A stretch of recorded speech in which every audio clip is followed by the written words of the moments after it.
What's up, everybody? Welcome to episode 53 of the Halving Report podcast with myself, your host, Brad Mines. The price of Bitcoin is hovering around 61,000 US dollars or 75,000 Canadian. There are 934 more days until the next Bitcoin halving, according to BitcoinBlockHalf.com. Still, lots of time to stack sats during this cycle and start your journey to financial freedom, given to us by the anonymous Bitcoin creator or group, Satoshi Nakamoto. Today, we welcome our guest, the author of The Seventh Property, Bitcoin and the Monetary Revolution, Erik Yakes. This turned out to be a really great episode for those who really want to understand this Bitcoin phenomenon. So let's get right to it. Welcome, Erik Yakes, to the Halving Report podcast. This is episode 53. Thanks for coming on today. Thanks for having me, Brad. Good to meet you, man. Yeah, so I say we jump right into it. We want to get into the Bitcoin talk, but I wonder if you can just give us a little bit of context for the listeners here. Maybe give us a little bit of a background up until you came across Bitcoin. Yeah, totally. So my background's in the traditional finance world. I studied finance and economics as a double major in undergrad. And then when I graduated, I went to a large management consulting firm that kind of specialized in what's called corporate restructuring. And we would deal with like businesses that were on the decline or going into bankruptcy, and we'd help them with their problems. And, if they're going through any sort of major issues, we're the guys who kind of come in and, help them turn things around. So that's kind of where I cut my teeth. And then I went to a private equity fund that specialized in buying businesses that are going through those types of problems as opposed to advising them. And I was there for a little while, and that kind of got me a lot of exposure to a lot of the malinvestment and a lot of the bad things that are going on in our economy. You kind of get to see where the bodies are buried in a lot of these major companies. And with that experience kind of in the background, like I discovered Bitcoin when I was an undergrad, and it was like my senior year. I wrote some sort of prompt as a response in one of my economics classes where they asked us to talk about Bitcoin. And, I said it was a speculative investment, has no fundamental value. And then it was around 2016, there's a close buddy of mine who I was working with, and he kind of kept pushing it. He was just like, dude, it's this really cool technology. Like, got to see what it does. And, I just with a finance background, didn't really understand that. And, but I had like a CFA at this point. So I was applying a lot of that like structured thinking to Bitcoin, which doesn't really fall neatly into any sort of framework that you get from like a traditional financial education. And, so he kept kind of pushing the technology on me and saying how cool it was. And I kind of kept pushing it off, but eventually I took a look at it. One of the first things that clicked with me was just like the freedom aspect of Bitcoin and how it can enable freedom with people.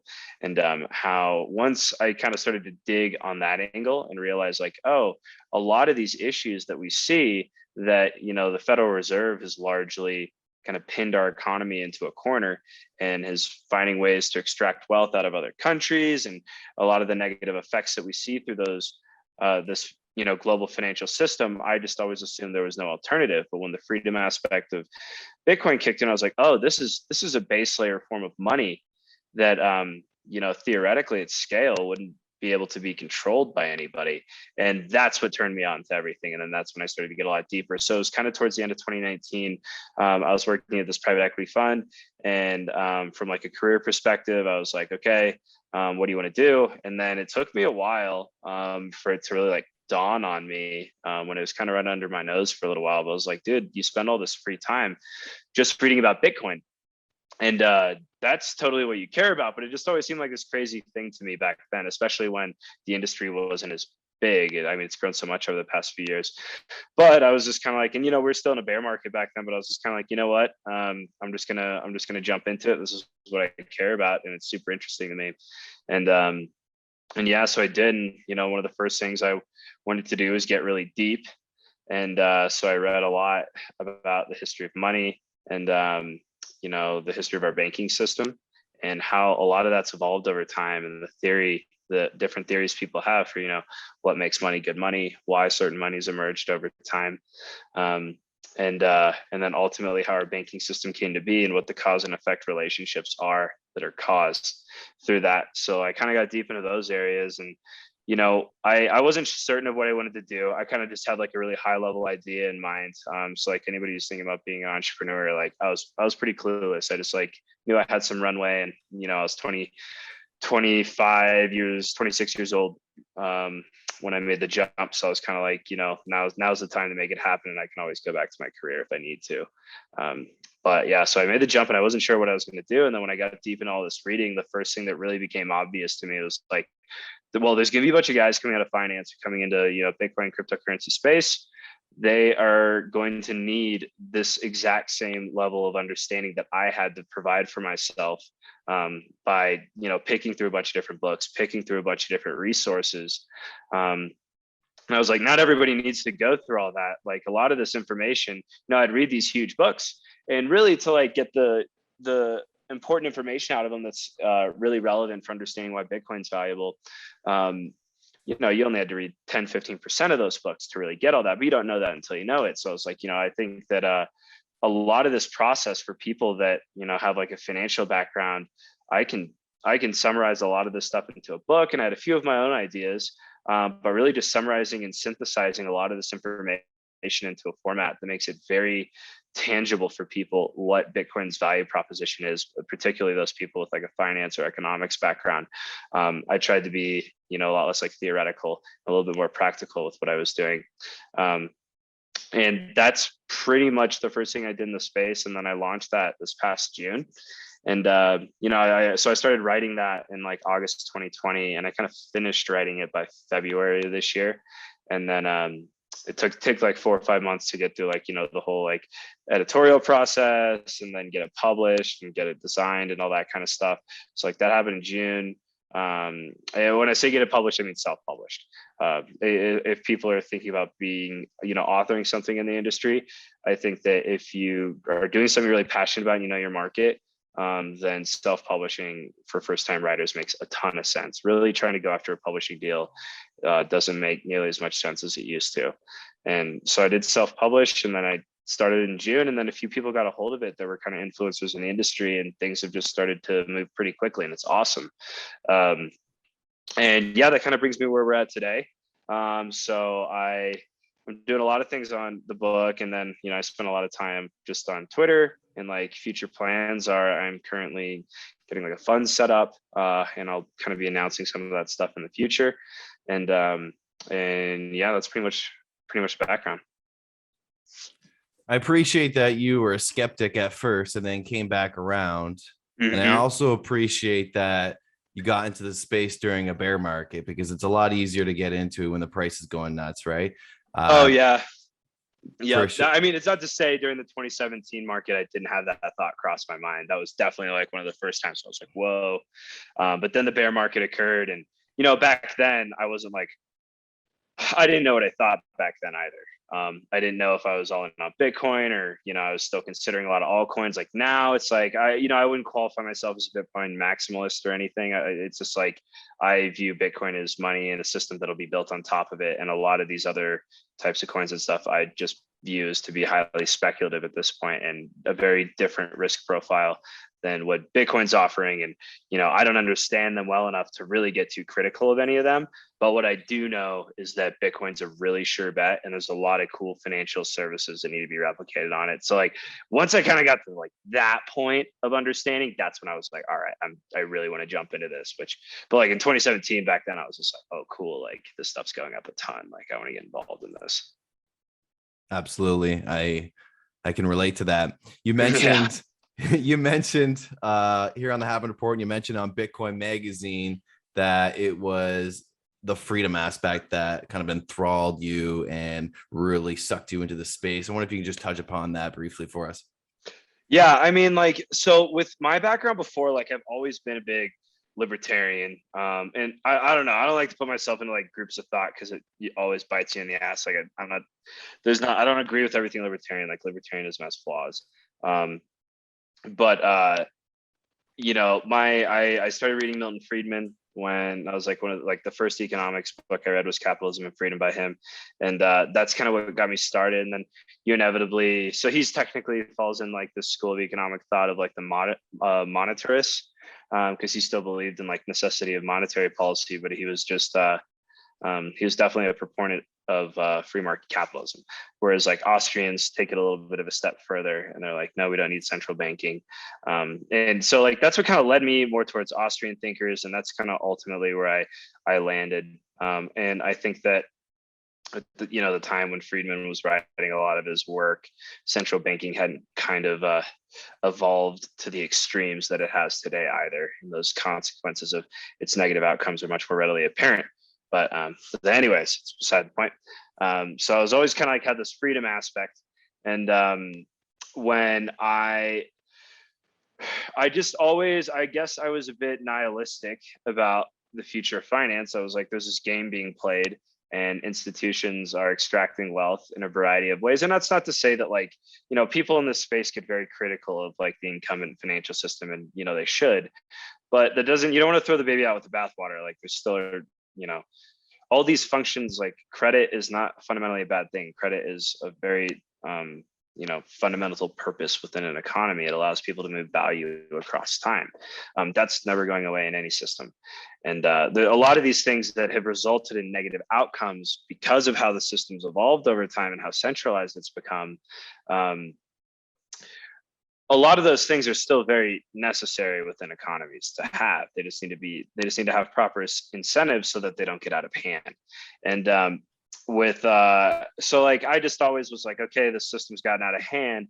What else are we going to do? There really isn't an alternative. It's just like the Federal Reserve controls the global banking system.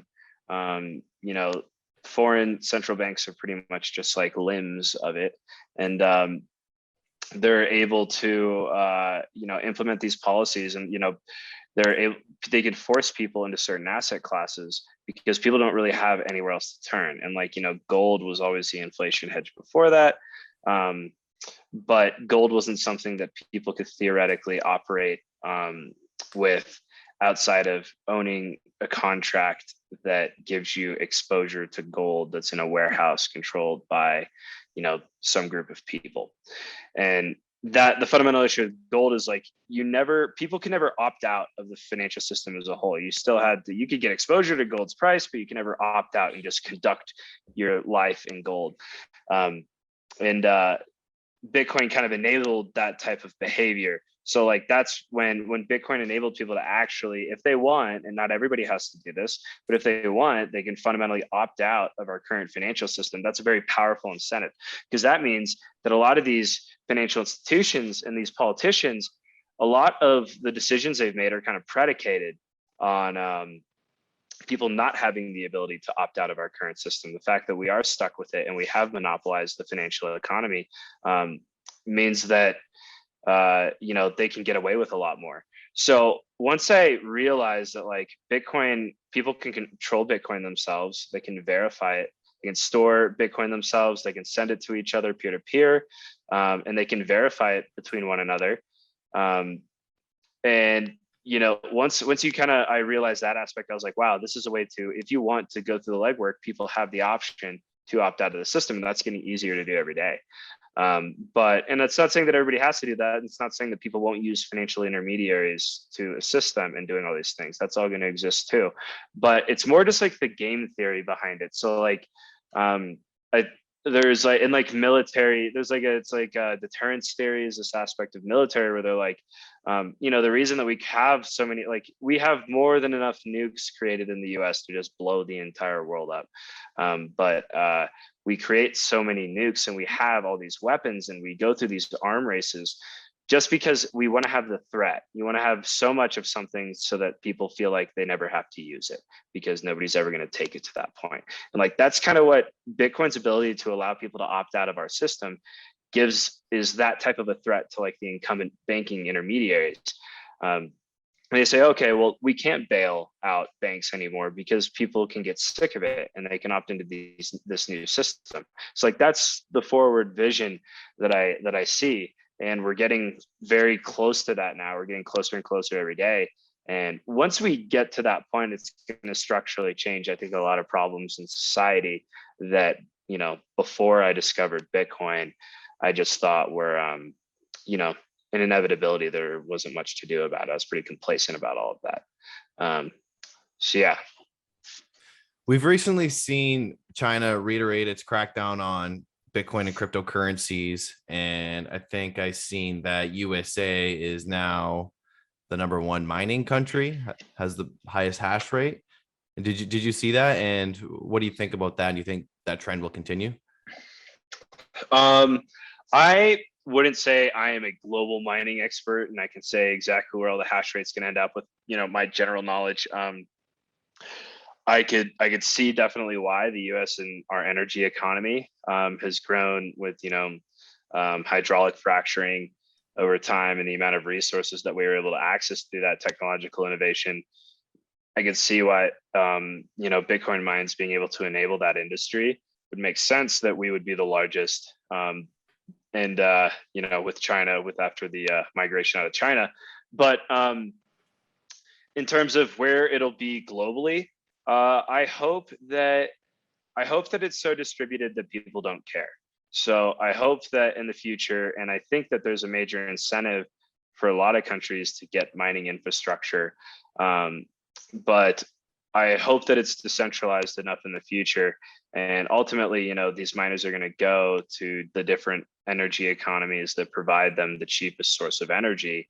So the US can provide that in a variety of different ways, but there's a lot of other places in the world where cheap energy can be accessed. And I think that also it's going to be enabling a lot of new creative ways. Like, there's the whole thing going on with like the volcano mining in El Salvador. And I have absolutely no idea what the economic cost benefit is of all of those things.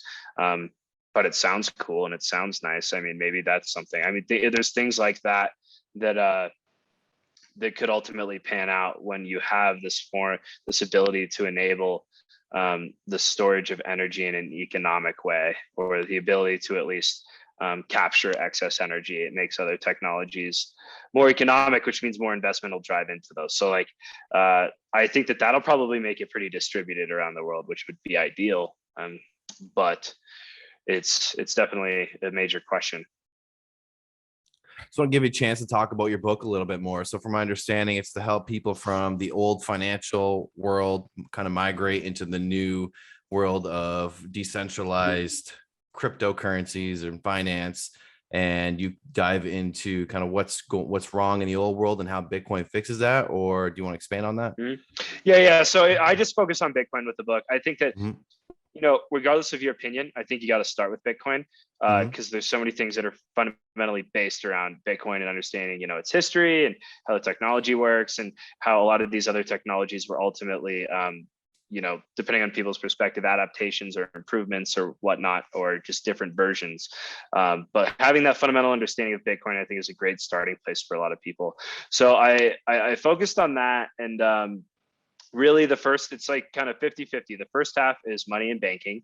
And I start off the book just going through like monetary theory and give people like a framework. Well, it's just like the first chapter really, but I give people a framework of thinking about how, what makes something a good form of money and what doesn't. And, a lot of people talk about like, oh, well, money needs to be a store of value, or money needs to be scarce, or it needs to be a medium of exchange. And people kind of throw around these different functions of money, and then they'll talk about its different properties. Well, it needs to be fungible. It needs to be widely accepted. And then for other people, there's also like money is defined by a lot of like in economic theory is just like the most saleable good. And then when Saif Dean wrote his book, The Bitcoin Standard, they kind of broke that into 3 different dimensions across time, space, and scale. So that before I got into Bitcoin was kind of like there's a bunch of different sources that were talking about all these different things.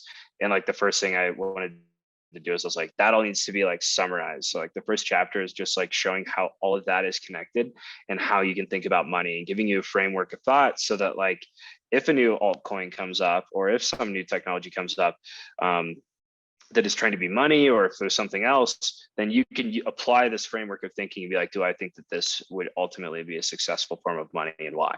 So I kind of started off with that, and then I get into the history of money and how it evolved over time, which kind of makes those properties much more tangible. You're like, oh, okay, when money started off, we had these different systems and people were using beads and they were using salt and they were using cattle.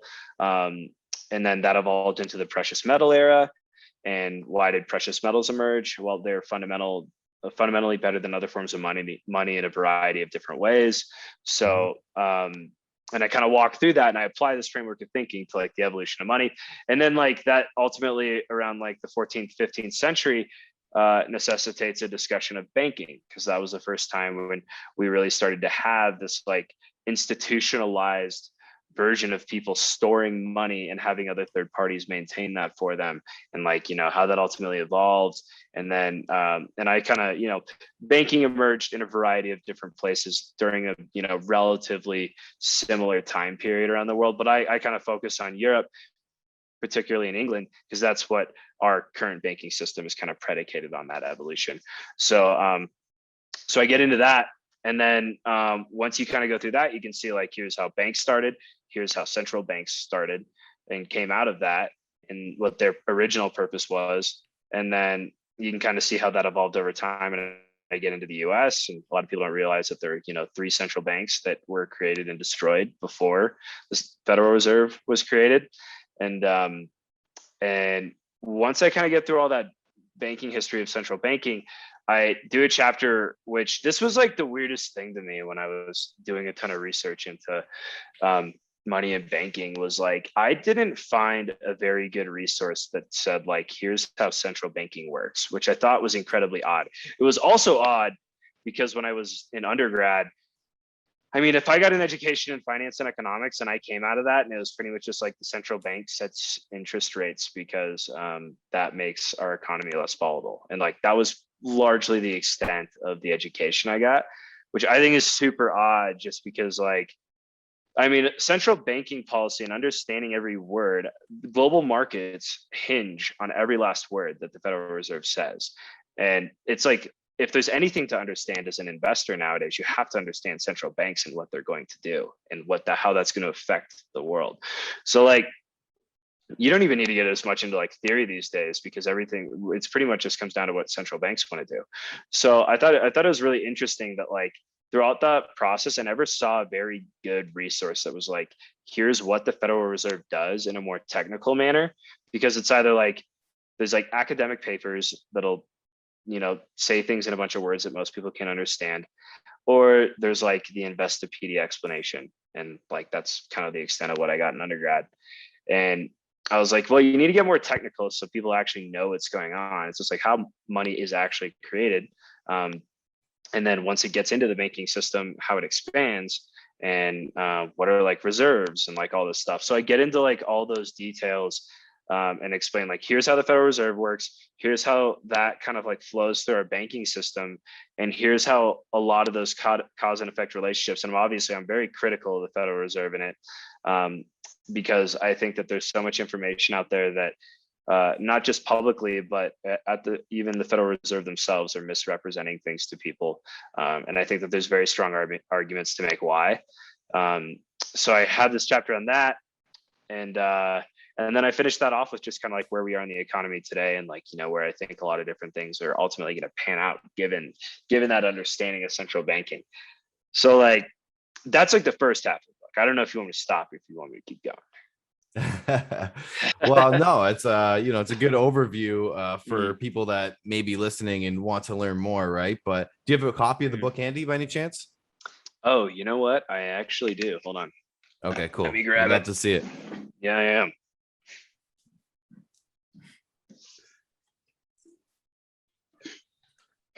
So this is it. I designed it myself, so like, go easy on me. Yeah. But it's yeah, it's a red book. It's on Amazon. It's called The Seventh Property, Bitcoin and the Monetary Revolution. Where does the title come from?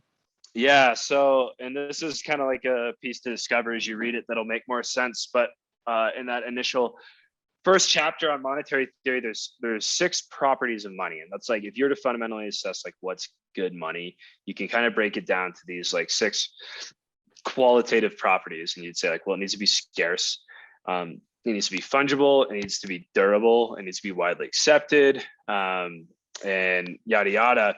And basically those 6 properties are like the framework that you can use. You can apply that and you can see why different monies emerge, because they typically maintained some degree of most of those properties. And the argument that I make in the book is that like Bitcoin is kind of defined a seventh property that I think should be incorporated into a lot of economic literature. And we'll see where that goes. But like a lot of people talk about how like decentralization enables immutability. So like if we can, like in antiquity, like when money was starting, people created money themselves, they stored it themselves, and they verified it themselves. So there was no centralized groups that were really controlling money in these like small local communities, you know, like think like hunter-gatherer tribes and stuff. And like that's kind of like how money emerged for like Homo sapiens. And like, so with that, there were certain forms of money that served pretty well, but like as money evolved over time, we moved away from a lot of those technologies, and we're like, well, you know what, it actually makes a lot more sense if we have people specialize in producing it, and if we have people that specialize in storing it for us. And there's a lot of efficiencies that were gained from that. But the problem with those efficiencies we gained is that we had to trust a lot of these institutions, and as they grew and as they got more powerful, there's kind of like a fundamental economic argument that's like, people that have heard of like the agency problem, and that's if you hire somebody to be an agent for you, if they have a conflict of interest, then they will take advantage of you. So like a good example is like if you were to hire like a courier to like deliver something for you, and you give him like, you know, he's got to deliver like a, you know, stack of papers, things that really don't really have much value to him, and you're going to pay him $100, then he's like, okay, cool, I'm going to deliver this. But if you gave him, you know, $1 million of gold to go deliver to somebody and you're paying him $100, well, now he's got a conflict of interest because he could just defect and he could take the gold. And that's kind of like fundamentally what's going on. It's like when you hire people to do something for you and they have a conflict of interest like that, AKA you ask people to control money for you, the most valuable good to anybody, the good that you can't get enough of. The money inherently has this major conflict of interest with controlling it. People are always trying to take advantage of it. That's why it's the most regulated industry in the world. That's why we hear about fraud all the time because of that. So like one of the issues is that we have trusted these major institutions over time at the cost of, or at the benefit of efficiency. And I think that a lot of the negative outcomes mean that we should be assessing money kind of from the perspective of, oh, well, if something can be decentralized and through its production and storage, then that ultimately, I define the property as immutability, which is kind of like a term that people in Bitcoin will refer to. It's more just like a term that's used frequently in like software applications, which means something that doesn't change. So if the monetary properties, having a decentralized form of money through its production and storage enables us to have a form of money that has immutable properties, meaning no institution can just come in and increase the money supply 40% a year. So that's kind of that's what the title is referring to. Thank you. I was going to ask you, because I heard you talking about on the Bitcoin Magazine interview about previous iterations of digital cash. And I'm wondering if you can kind of give me and my listeners a breakdown, or maybe just the importance of the history and the buildup. If there's, you know, something Totally, or if there's 1 or 2 points people should take away from that, what should they be? Yeah. So that, yeah, I think that's such an important piece. And I think what puts it, and this is probably bigger for a lot of like the boomers that I'll talk to who are very skeptical of Bitcoin. I think when you bring up like the history of Bitcoin and ultimately the technologies that evolved that were necessary to occur before Bitcoin was even possible, that's when it kind of puts it in perspective more of, oh, this is a very legitimate technology that people were spending, 40 years to try to create. But a lot of that goes back to like the cypherpunk movement that emerged. And it was basically like, back in the 70s when the internet emerged, there was this counter movement that was basically all these guys who were at this kind of confluence of, they had a background in cryptography, they had a background in programming, they understood Austrian economics. They're just at this really weird confluence of knowledge that allowed them to ultimately have this vision for the future and be like, okay, here's what's going to happen with the internet. It's going to change the world. And that's either going to be a tool for control or an enabler of freedom, depending on what happens. So if we don't have defensive technologies like cryptography that allow us to protect our own privacy and protect the control of our own information, then ultimately we are going to be controlled by governments heavily in some form. And we see that surveillance state being emerging. And that surveillance state has emerged in spite of a battle that's being fought with these technologies that have emerged over time. So like this cypherpunk movement was groups of people that were pushing to defend people's rights with privacy. And it was very, like anarchist type movement. And I don't want to totally qualify it as that. I guess I don't know enough to say exactly, but there's definitely people with that type of thinking that were involved in it. And so when, one of the biggest examples of one of the issues that emerged in this movement was when the founder of like PGP encryption, that was the encryption technology used in email, created it. The US government was trying to get backdoor access into it and say like, okay, well, we can't, it's illegal to use this standard unless you allow us to be able to get into anything that we want to get into. And the starter of that movement kind of created this open source code for it. Basically, said you can't censor what code we put out there and what people choose to adopt. And in this litigation process, what they ultimately did was they published the code because the US government was saying, yes, we could. So the way that they did it is they said, and the US government tried to invoke a law that was like, and the law was basically that if this technology is being used and sent to other countries, then that's illegal because it's it puts our military and our national security at risk by enabling other countries. So it's like treason or something. And with these guys, they were like, okay, well, they defended it by saying it's our right to free speech and it's our right to publish something freely. So what they did is they ultimately took this digital code and actually published it on paper documents through MIT's publishing press, and they were shipping it over to Europe to prove their point. And with so like this group of cryptographers ultimately won that battle, but the US is constantly fighting to get control and backdoor access over the internet as much as possible. And we see that in the headlines all the time. So that was one of the first things, was this movement was using cryptography to try to enable freedom within the internet and creating technologies that allow private citizens to defend themselves from people who want to create these surveillance states. But there's also the development of fundamental technologies that went into Bitcoin. So like a lot of that, and that overlaps with that, was like, there was this guy, David Chaum, who created the concept of a digital signature. And he was kind of like the founder of a lot of this. And if you were to say like, well, where did cryptocurrencies really start? It probably goes back to his creation. His company was DigiCash.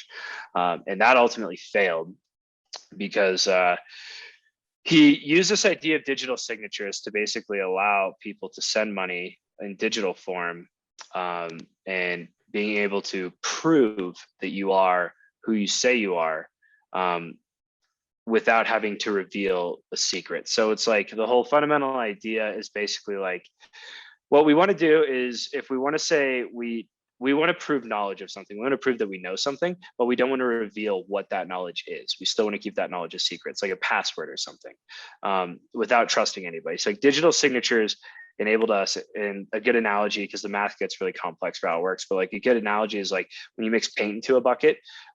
If I were to take a bucket and I'd be like, okay, I'm going to put 50% white paint in here, I'm going to put 50% red paint in here and mix it together, and I'm going to have pink paint.